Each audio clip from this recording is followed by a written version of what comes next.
Como nós já percebemos, um material bastante rico e que muito contribui também para a nossa compreensão da base, para a nossa compreensão e discussão nos municípios. Peço tanto a professora Marinês quanto a professora Gislene, se possível for disponibilizar esse material, nós incluiremos na documentação do evento. Eu não tenho dúvida que será um instrumento de estudo bastante, que contribuirá bastante.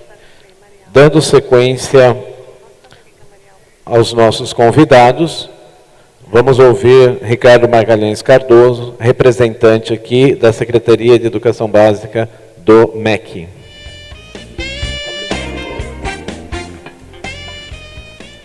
Antes de dar início à minha fala, eu queria parabenizar pelas colegas que me antecederam, dizer que fiquei realmente muito feliz. Primeiro que o nosso slide inicial ele se assemelha, e de ver, professor, a sua defesa total e restrita da participação das escolas, dos municípios, nessa construção da Base Nacional Comum. Dizer, na contribuição da nossa colega Gislene, é isso? Do Estado da representante da Secretaria de Estado de São Paulo, que esse debate ele é rico justamente porque permite esses diálogos. E aí, nesse momento, eu até gostaria de fazer uma provocação. Tanto na fala da professora Maria Inês, quanto na fala da professora Gislene, aparece a questão da necessidade de enxugamento. Isso é claro, inclusive, para o próprio Ministério da Educação. Quando essa proposta ela foi pensada, ela é uma proposta mais ampla justamente para que as secretarias estaduais, municipais de educação, academias, associações científicas tenham a condição de excluir aquilo que realmente não é fundamental. Mas o que a gente percebe que esse é o desafio. Todos que falam acerca da base apresentam o que faltou na Base Nacional Comum. Faltou esse conhecimento, faltou uma integração maior desse componente, e a gente se provoca no sentido, na condição de docente, na condição de educador, de verificar o que está sobrando. O que está sobrando nessa Base Nacional Comum para que a gente possa fazer essa proposta mais enxuta. Porque a maioria das pessoas que se posicionam a respeito, por mais que digam da necessidade de julgamento, quando falam da proposta só apresentam o que realmente ela deixou de contemplar, e não o que a gente precisaria suprimir em prol dessa questão. E, com relação à fala da professora Maria Inês, dizer que realmente essas ponderações, elas contribuem imensamente para o debate. E é essa a proposta quando o Ministério da Educação lança um protótipo, porque nós não temos Base Nacional Comum, nós temos uma versão preliminar, um protótipo. Quando a professora cita o professor Menezes, que é um dos assessores para a área de ciências da Base Nacional Comum, e eu fico muito feliz que ele esteja trabalhando, porque reforça que a escolha do Ministério foi acertada, que nós escolhemos bons nomes para realizar essa versão preliminar, porque são nomes que estão ajudando nos seus territórios para fazendo com que essa discussão aconteça. O professor Menezes lembra, na sua fala já inicial, no dia do lançamento, dia 16 de setembro, na CAPES, que é um documento que, naquele momento, ele sai da posição de redator e passa para a posição de crítico. Então é isso, a gente espera que desse ingrediente de ponderações a gente possa construir um documento que se aproxime dos anseios de todos nós. Para onde que eu aponto aqui? Para lá? Aqui. Isso, aqui, obrigado. Então, dando continuidade, eu queria retomar um ponto que foi muito bem colocado na fala da professora Maria Inês, que é com relação ao currículo. A Base Nacional Comum Curricular, ela não é currículo, ela é uma referência para a construção de currículos. Porque essa é uma questão importante de ser tratada, e quando a gente traz o conceito das próprias diretrizes curriculares nacionais da educação básica, que o currículo ele configura-se como um conjunto de valores e práticas que proporciona essa produção e socialização de significados no espaço social, contribuindo para a construção das identidades socioculturais dos educandos. Então, quando a gente pensa nessa perspectiva, nós temos que realmente estabelecer essa inter-relação entre o que está proposto na Base Nacional Comum e a interface que a escola tem que realizar com a comunidade. Então, esse é um conceito fundamental para que a gente possa pensar na base. Eu queria, assim como a professora Gislande, pedir desculpas, porque os slides são mais numerosos que o tempo, E aí eu vou ter que ser antididático, passando algumas coisas mais rapidamente, mas a apresentação fica à disposição, né, para ser repassada aí para os colegas que queiram utilizá-la como um instrumento de interlocução, de construção desse diálogo. Ainda quando a gente fala de currículo, a gente pensa nessa proposta de seleção de conhecimentos construídos pela sociedade e por ela considerados relevantes e pertinentes. Então, esse desafio, eu digo que nós, educadores, eu convido aos colegas aí que atuam, né, nos diversos componentes curriculares na educação básica, que façamos esse exercício. Eu digo que muitas vezes o professor, ele é como se fosse um senhor feudal, né? O componente curricular dele é o seu feudo, e ele tem uma dificuldade imensa de verificar o que realmente, dentro daquele componente que é fundamental, né? Então, esse exercício, pensando que o currículo é um território em disputa, que nós temos que fazer para selecionar realmente os conhecimentos que são fundamentais.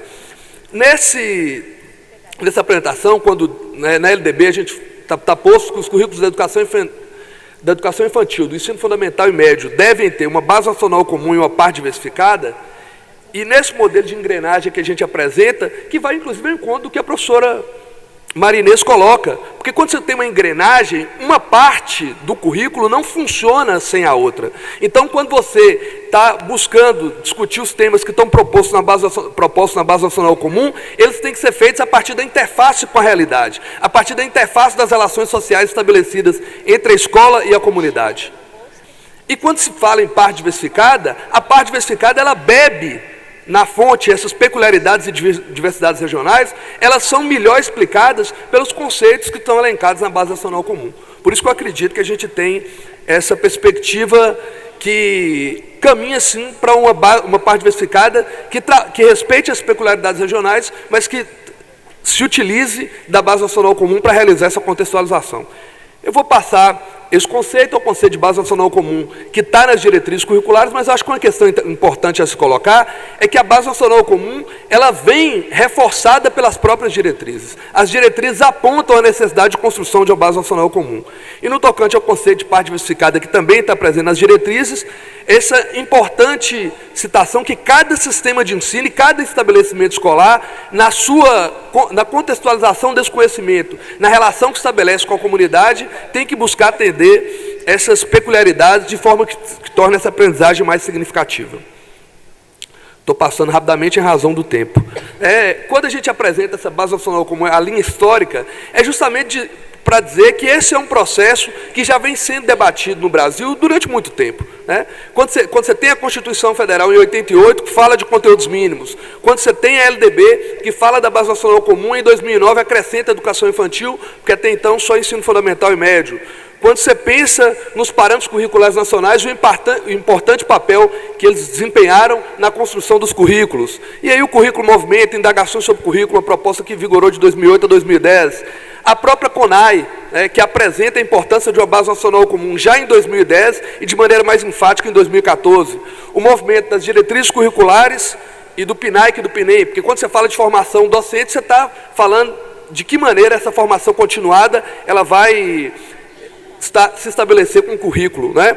E aí, dizer que a gente tem acordo absoluto com relação da necessidade de uma formação continuada, logo depois que a gente tem essa base nacional comum. Quer dizer, essa formação continuada já vem sendo feita através dos pactos, né, que dão continuidade nesse ano, mas que, a partir do momento que tenhamos uma base nacional comum, ela tem que realizar esse diálogo. Quer dizer, a base nacional comum ela tem que estar dialogando com a formação inicial e continuada de professores. E, por fim, o PNE, né, a Lei 3.005 de 2014, que reitera em diversas estratégias a base nacional comum, a importância da base nacional comum.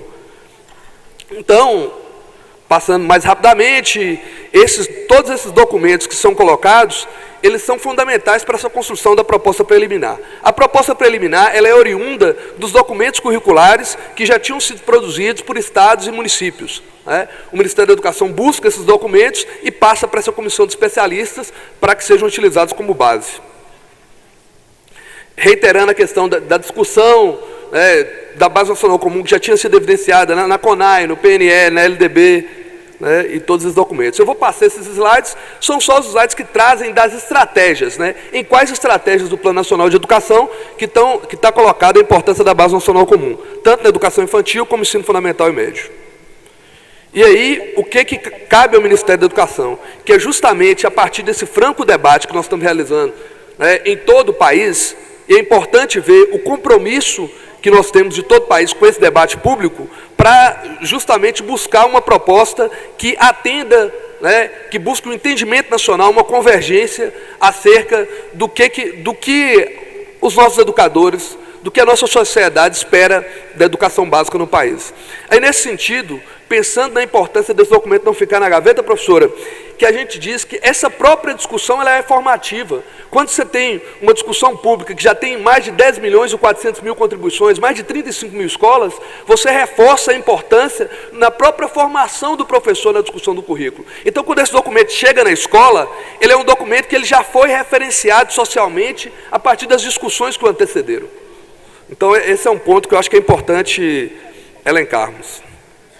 E aí, de que maneira, né, que está na CONAI, o texto da CONAI é muito próximo do texto do PNE, da importância dessa consulta pública nacional para a construção dos direitos e objetivos de aprendizagem na educação.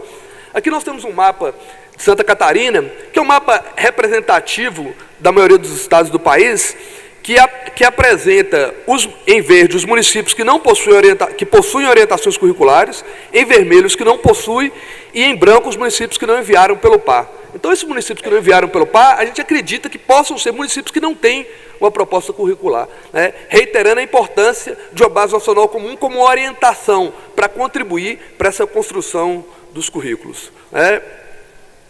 Com relação à construção da versão preliminar, foi uma versão preliminar composta por 129 especialistas, né, 116 especialistas, 12 assessores e uma coordenadora, e esse documento foi a consulta pública no dia 16 de setembro. Uma questão que é muito importante reiterar é o compromisso do Ministério da Educação desde a elaboração da proposta. A Undime, ela participou da indicação dessa comissão de especialistas. 50% dos especialistas são professores ou técnicos das redes estaduais e municipal da educação, indicados pelos órgãos representativos, Undime concede.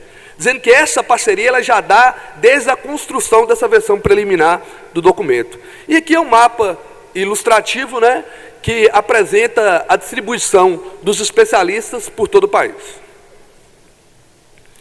Esse slide eu vou passar, ele reitera esse processo de diálogo constante para a construção da base. E aqui nós temos um fluxograma que mostra justamente aí, só no sentido de dialogar com a professora Marinês, ainda não estamos, né, e ainda bem que ainda não estamos na fase de ajustes finais, né? Nós ainda estamos na fase de ajustes, mas não finais. Por que eu digo isso? Veja, 15 de março a gente encerra as contribuições via portal. Mas em 15 de abril, o Ministério da Educação tem uma proposição de apresentar uma segunda versão da base, que é justamente fruto desses diálogos, do sistema de contribuição, com as associações científicas, com as universidades como formuladoras, e esse debate, esse documento, essa segunda versão da Base Nacional Comum, vai ser utilizado nos seminários estaduais e nos seminários municipais, naqueles municípios que tiverem condições de realizar. Então, essa necessidade de enxugamento que a professora Gisene coloca, ótimo, porque o Estado de São Paulo vai mandar uma proposta de base nacional comum em cima dessa segunda versão, não mais em cima da primeira versão, porque a gente já tem um acúmulo. E só a partir do envio desses 27 documentos dos estados que o Ministério da Educação faz uma pactuação interfederativa buscando a versão que vai ser encaminhada para o CNE. Por isso que eu acredito que mesmo que já tenhamos muito caminhado, com mais de 5 meses de contribuições, e mais de 10 milhões de contribuições, a gente ainda tem tempo para garantir uma participação efetiva, como está apresentado nesse fluxograma, desde as universidades e associações científicas, e dizer que todos os componentes da base estão tendo reuniões com as associações científicas representativas da área, o que para nós é muito interessante, que as contribuições do portal já estão sendo utilizadas como diretriz de revisão dessa segunda versão, né, nessa perspectiva que a sociedade brasileira ela contribui para a construção desse documento. Aí, mais um fluxograma mostrando desde os ajustes do documento de referência até a consolidação do documento final, né. Aí a gente explica mais detidamente esse primeiro processo de mobilização, discussão nacional, até o momento de consolidação da Base Nacional Comum, que passa por esse apoio técnico a estados e municípios para a implementação da base, né? Passamos também para falar um pouco de como acontece essa colaboração. Eu falo de maneira rápida, porque a Undime e a Secretaria de Estado já têm desempenhado um papel importante nessa articulação das contribuições, só para dizer que pode se dar de forma individual, por meio de redes, né, por meio das escolas públicas e privadas, e a partir das organizações da sociedade civil, né, universidades, associações científicas, associações de professores, né. Aí, colegas, a gente faz questão de apresentar esse cronograma, né, que coloca algumas datas fundamentais nesse processo de construção, que passa desde o ofício, do primeiro ofício de reunião com os assessores, que foi no dia 11 de fevereiro de 2015, a portaria ministerial, que torna pública, né, todos os especialistas que redigiram essa proposta preliminar, a apresentação do texto preliminar que se deu no dia 16 de setembro, aí tem um equívoco, está no dia 30 de julho. 30 de julho foi o dia do lançamento do portal da base. O período de contribuições é de 25 de setembro a 15 de abril. A realização dos seminários municipais e estaduais, que tem expectativa de realização desses seminários de 15 de abril a 30 de maio. E essa pactuação interfederativa de 31 de maio a 24 de junho, quando esse documento é encaminhado para o Conselho Nacional de Educação.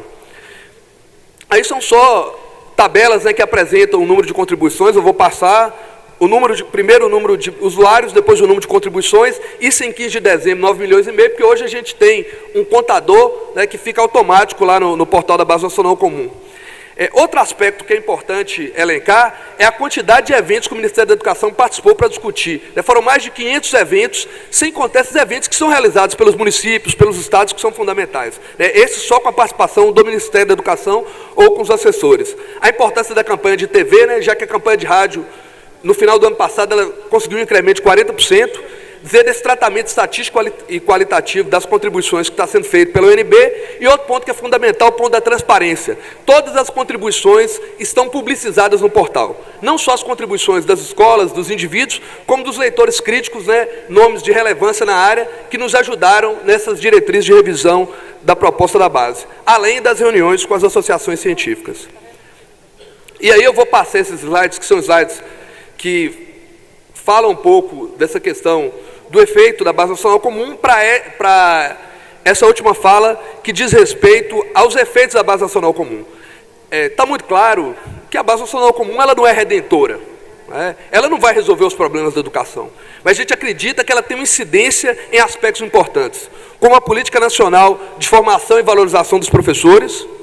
Então não há como se pensar em implementação da Base Nacional Comum sem pensar em política de formação inicial e política de formação continuada docente, a política nacional de materiais e tecnologias educacionais, quer dizer, os livros didáticos, as demais tecnologias educacionais têm que sofrer incidência dessa proposta de Base Nacional Comum, a política nacional de avaliação da educação básica, e quando a gente fala de avaliação da educação básica, não pensa só na avaliação de larga escala, está no PNE, é um Sistema Nacional de Avaliação da Educação Básica, que vai além das avaliações de larga escala. Como na educação superior, a gente tem uma avaliação que leva em consideração a formação docente, a infraestrutura, biblioteca, recursos, a gente espera construir uma avaliação da educação básica que dialogue mais, não somente com as avaliações de larga escala. E aí, é importante colocar que as avaliações hoje que nós temos, a ANA, o Enem, a Prova Brasil, né, elas incidem na elaboração de currículo. Então a gente não quer avaliação incidindo na elaboração, a gente quer uma proposta de referência curricular que possa, a partir de uma discussão ampla, possa pautar essa avaliação.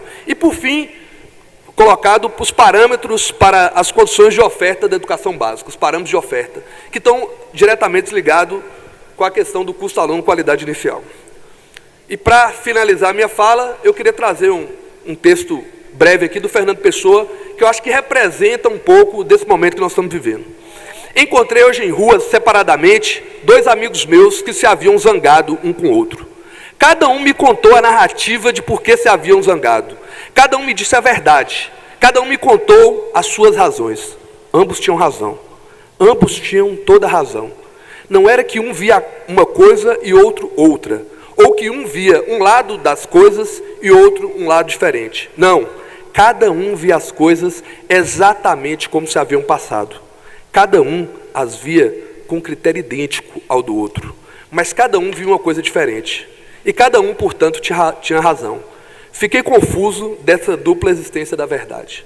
Nós sabemos da dificuldade que temos dessa convergência nacional, de buscar um entendimento nacional num país de dimensões continentais como o nosso, mas contamos com cada um de vocês para nos ajudar nesse aspecto, nessa construção, para que essa proposta de base nacional comum, que não é definitiva, que tem que ser revisitada periodicamente, porque a educação muda e a base nacional comum tem que mudar, nós esperamos contar com a participação, como conclamou aqui a Marialva, quando ela disse que espera que 100% dos municípios de São Paulo contribuam com a base nacional comum, para que a gente busque esse entendimento. É essa a minha fala final, que a gente possa, como educador, contribuir com esse documento e contribuir com a educação pública. Muito obrigado e à disposição para o debate.